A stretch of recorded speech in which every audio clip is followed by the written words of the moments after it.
Hello, welcome to the When I Have Spare Time podcast. My name is Frank, and I'll be sitting here talking to you for a few minutes. As usual, I'm wearing a Korean woman's face on my shirt. I have Rose from Blackpink on my shirt. Anyway, I recently saw a movie trailer, and I believe it was called. And I know I should remember this, but I have CTE, so you know, it is what it is.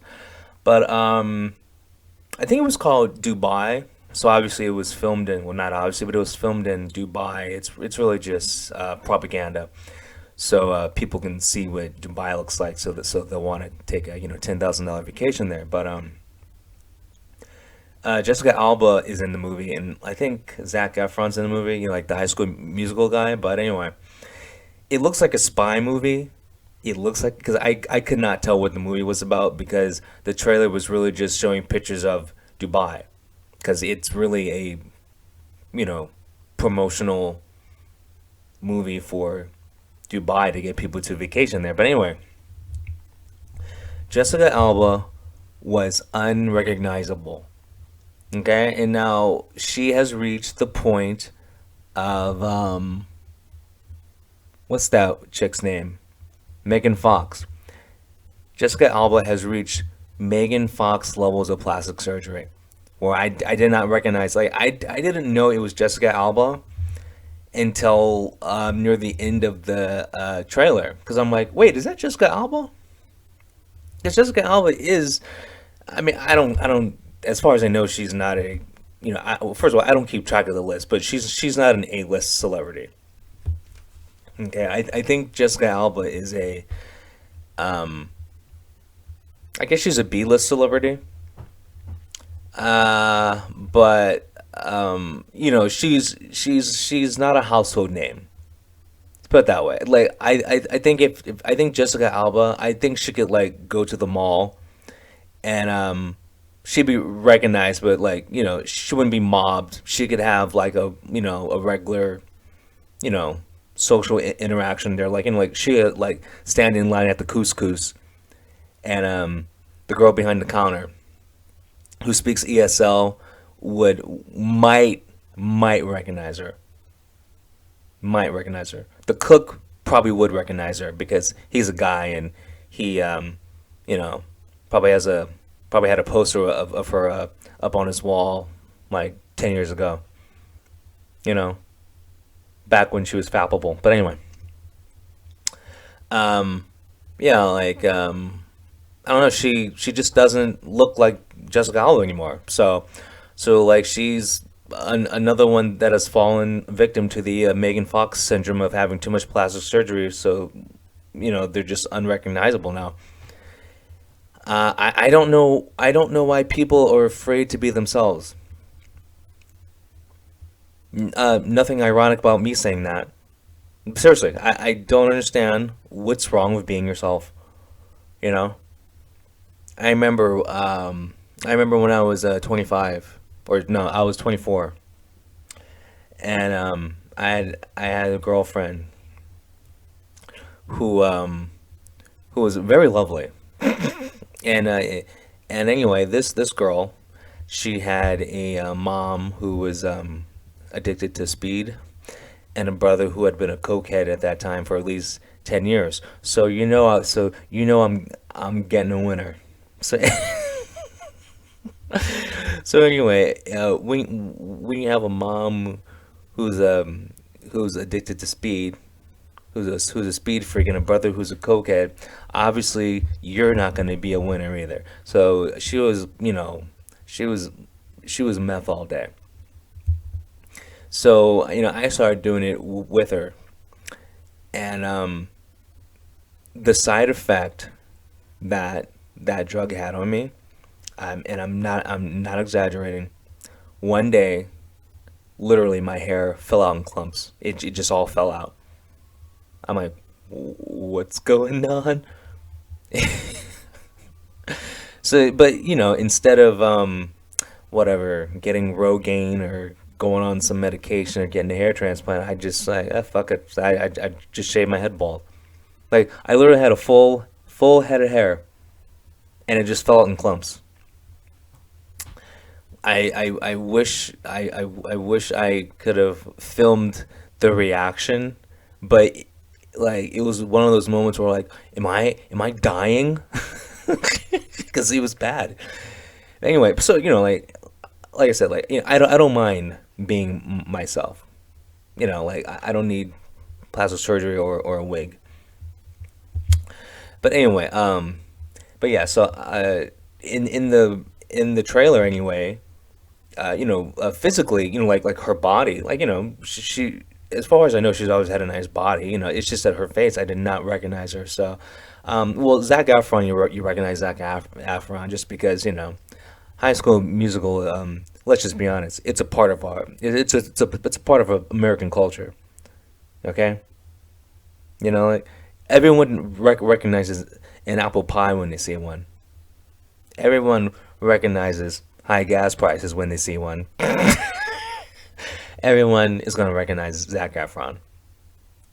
That guy is burned his name in history.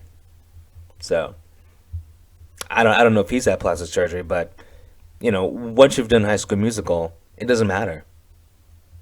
Like Zac Efron could wear a paper bag over his face for the rest of his life. Everyone's gonna recognize him because he was in High School Musical.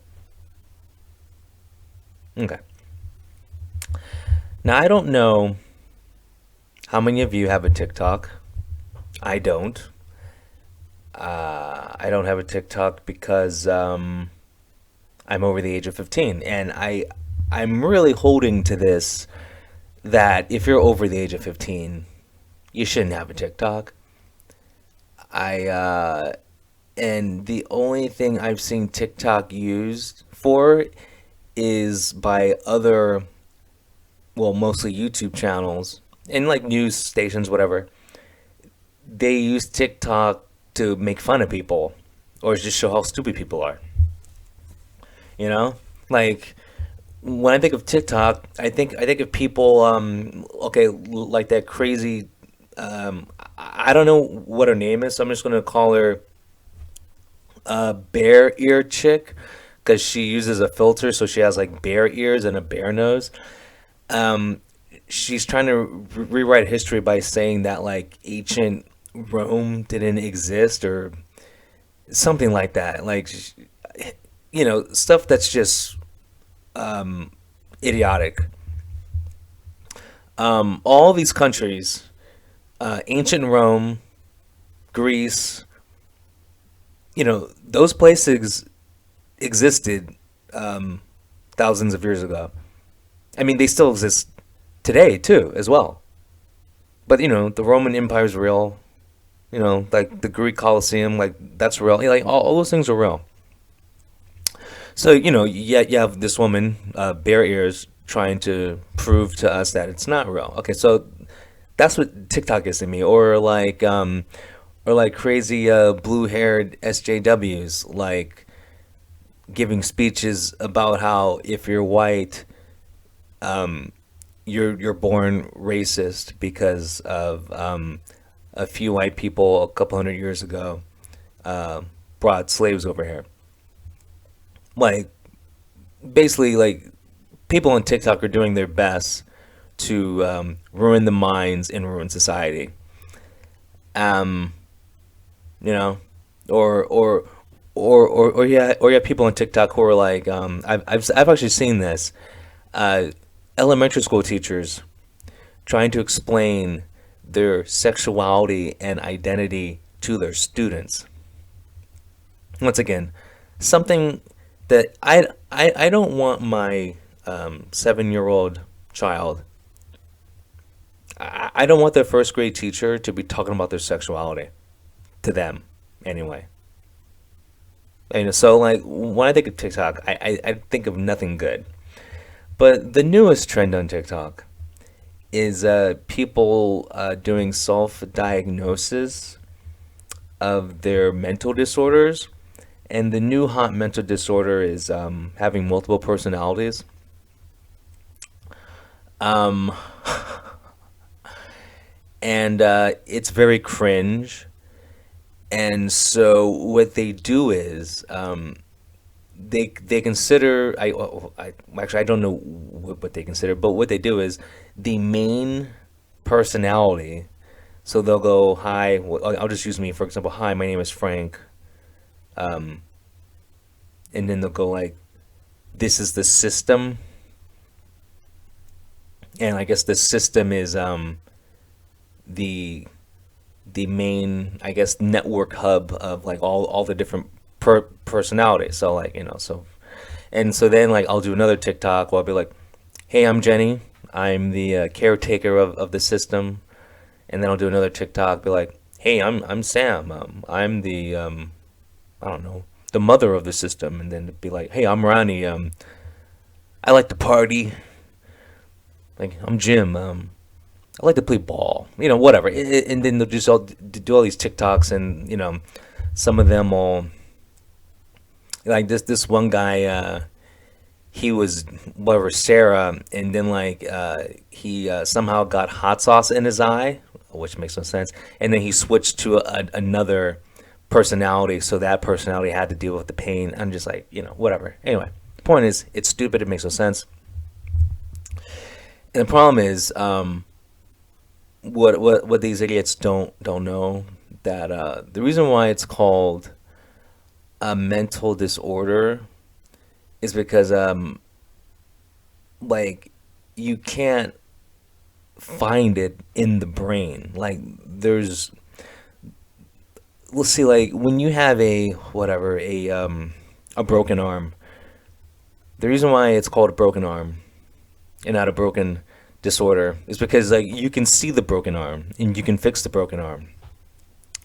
A mental disorder is, it's kind of like a guess. Like we don't know if it's real because you could fake it and stuff, and there's no point in the brain or anywhere else on your human body where the quote unquote multiple personalities are. So like, like you couldn't have brain surgery and like take a part out, and there goes all the mental personalities because we took them out, because there is no physical place for it. Now, once again, I played a psychologist on a soap opera for 4 episodes. You don't have to take my word for anything I just said. You can look it up yourself. Okay? Mental disorders, mental illnesses, we don't know if they're actually real because they can be faked, and you can't find the actual source of it in the brain or the human body.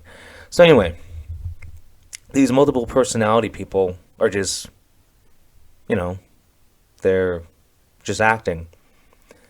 Um, and also, multiple personality disorder is the least common mental disorder ever in the history of everything. But now it's just the most common thing on TikTok. So it's just, come on. Everyone is trying to have a label. Everyone's trying to gain victim status. I don't know why. I don't know why. Like, why is everyone trying to be a victim? Why is everyone trying to be less? It makes no sense. It's like everyone is trying, not everyone, but all these idiots on TikTok doing this. It's like it's become cool to set yourself up for failure. It's become cool to, have an excuse to why you can't make it, why you can't succeed. Or, I mean, and unless it's just a really bad case of I'm starving for attention, well, that's got to stop too. Like not everyone can be famous, and just because you get whatever 20,000 likes on the video, really that doesn't mean anything. So I don't know. I don't know, how long this trend's gonna last. Hopefully, it'll stop soon, because we don't need people walking around pretending to be crazy just because they need attention. And like, if you watch these videos, it's very cringe, and just because you know you like comb your hair a different way, that doesn't mean it's a different personality. It doesn't, and that's what a lot of them do too. They just change their hair. I saw one where this one girl had her hair down, then her next personality she wears braids. The next personality, her hair is combed to one side. Another personality, it's combed to another side. Another personality is she's just sleepy. So come on, people. Like you got to stop making asses out of yourselves. Well, you don't have to stop. Actually, it gives me something to talk about. So I don't know if anyone cares, but Spider-Man: No Way Home. I think the domestic box office is something. It's almost $700 million domestically. I don't know the exact number, okay, but it's almost 700 million. Um, so that's pretty good. Domestically. Like worldwide, it's over a billion. I went to get. I don't know the exact number because I don't see any of that money. So I'm not actually keeping you know penny for penny track of it. But anyway, Spider-Man came out, and it's during the pandemic, which no one cares about. Yeah, yeah. So I don't know if you guys know, but there's some pandemic going on right now that has a 99% survival rate, and we're shutting down everything. There's only like a few places in America that are still free, and people are allowed to live their lives normally. Anyway, like Florida and Texas. But anyway, even in this horrible, tyrant-filled planet we're on right now, Spider-Man has made over $1 billion and 700 million domestically. Okay, you know why? Because I haven't seen it because I don't want to see it because I don't want to support it. But anyway, because it's a movie that has the most popular comic book character in America, Spider-Man, Peter Parker. Um, it doesn't have any identity politics in it. There's no feminism in the movie. Uh, they don't put Spider-Man down to prop up a woman. There's no anti-Trump politics in it. It's just a movie with entertainment and fan service. So of course it made all this money. A movie that came out recently, this a female spy movie called 355. It had an opening weekend of $4 million. $4 million. That is horrible. Okay. Okay. They are blaming the pandemic for the horrible opening. Okay. Well, how come Spider-Man opened up during the pandemic and has made um like over $1 billion, and it took a week to make over a billion worldwide? So how come during the same pandemic, no one was like, okay, wait. So does that mean Spider-Man could have made 2 billion the first week but he couldn't because of the pandemic?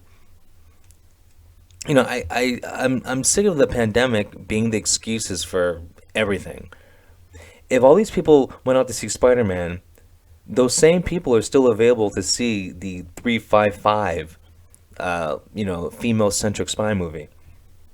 Do you know why 355 failed? Because the main spies, okay? I don't know if these are people you've ever heard of. Jessica Chastain, a white woman in her 50s. She's a spy, I guess. Okay. I saw a clip of her fighting a guy and kicking his ass. Do you know what it looked like? It looked like a woman in her 50s fighting a guy. Penelope Cruz is in it, in this spy movie.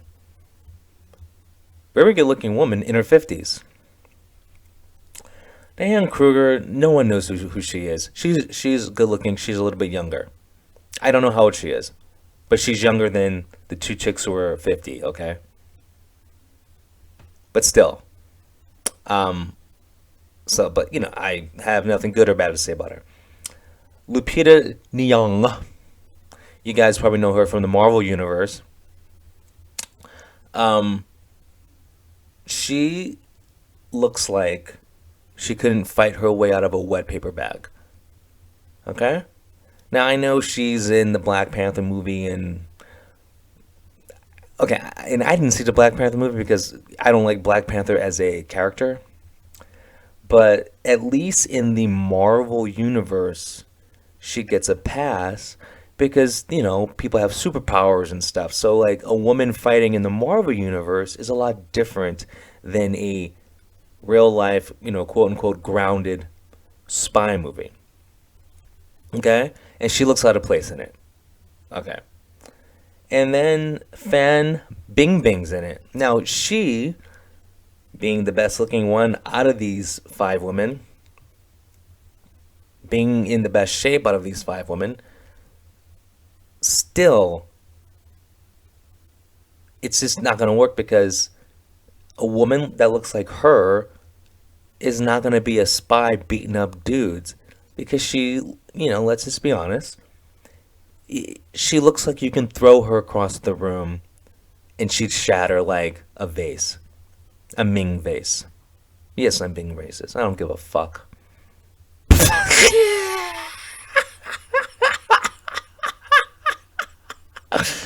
If you picked up Fan Bingbing and threw her across the room, she would shatter like a jade statue.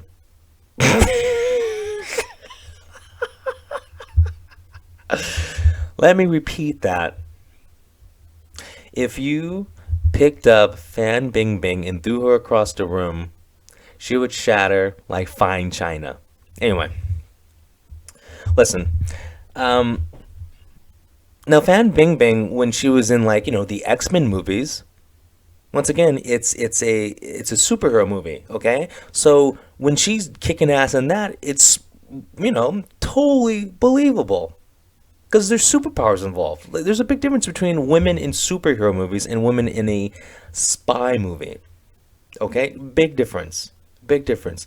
We'll just use Brie Larson for example. Even though I can't stand Brie Larson, she's not likable. Brie Larson peaked in Scott Pilgrim vs. the World. Okay, that's the only time she's been likable. But anyway, Brie Larson is Captain Marvel in these Marvel movies. Okay, it's believable when she's fighting because she has superpowers. So when she flies through a ship or punches someone through a wall, I get it. I totally understand, and it totally looks real because it's a comic book movie. Okay, but whatever. You put Brie Larson in this 355 movie, okay, and have her beat up a guy. No, I don't buy it. I do not buy it. Little Brie Larson, no. Okay, and no offense to Fan Bingbing, she's really good looking. But if you're that good looking and like have that body shape, she's a skinny, good-looking woman who is who looks more like a model than a action star or I'm sorry, a spy. I'm just not buying it. Once again, if you threw Fan Bingbing across the room, I mean, the only thing that would happen is probably your dog would go and fetch her and bring her back. That's it. And then it'd be really hard to get Fan Bingbing out the dog's mouth because she'd be biting the dog. You know what I'm saying? Racist. So yeah, it's not the pandemic. That's not why the movie bombed. It bombed because you have a very unrealistic movie. You put identity politics first instead of a story first. It's pretty obvious whoever made this movie was like, I have a great idea. Let's get a bunch of women and put them in a spy movie and have them beat up guys. Well, that's a horrible premise for a movie. It just really is. And we gotta stop picking and choosing when to use. Oh, it's the pandemic's fault. This shitty movie bombed. No, it's just a crappy movie with a bad premise. Like look at Spider-Man. Spider-Man did not use identity politics. It just was like, hey, let's like put some fan service in this movie. You know, let's put a bunch of action scenes in this movie, and let's see what happens. And of course, it made a bunch of money. No politics either. You know. So I don't know. And obviously Hollywood doesn't care if they lose money because they would make every movie like Spider-Man. I mean, like they have the ability to make movies that make money like Spider-Man, but they choose to put identity politics first. They choose to put politics first. They choose to put the message first. And people choose not to go watch these movies. And so once in a blue moon, when they make a movie that doesn't have those things in it, like a movie like Spider-Man, it makes a bunch of money. So they could do that with every single movie, but they choose not to because they're making their money somehow. I mean, obviously, but I mean, I don't know how. I've never played a finance specialist in a soap opera, so I actually know nothing about finances or taxes or anything like that. But I'm sure there's something going on with the money because if because like all these movies are bombing, like so many of these movies have bombed, you would think Hollywood would have gone out of business, but apparently it hasn't, which means that they're making money somehow. I don't know how though. But anyway, I don't know how much longer it's going to take for them to just go back to entertainment and escapism, but there's probably a greater overall thing that's going on. They're probably just trying to take away our pop culture because if you destroy the pop culture, you destroy the foundation of the nation because uh, the political climate starts with the pop culture. If you affect a country's pop culture, you affect its politics. That's right. And I know you're thinking, well, how do you know that? Well, I've done couple of movies that you don't know about, but I'll reveal more of my background later. Anyway, you guys have a good one. I'll talk to you later. Peace.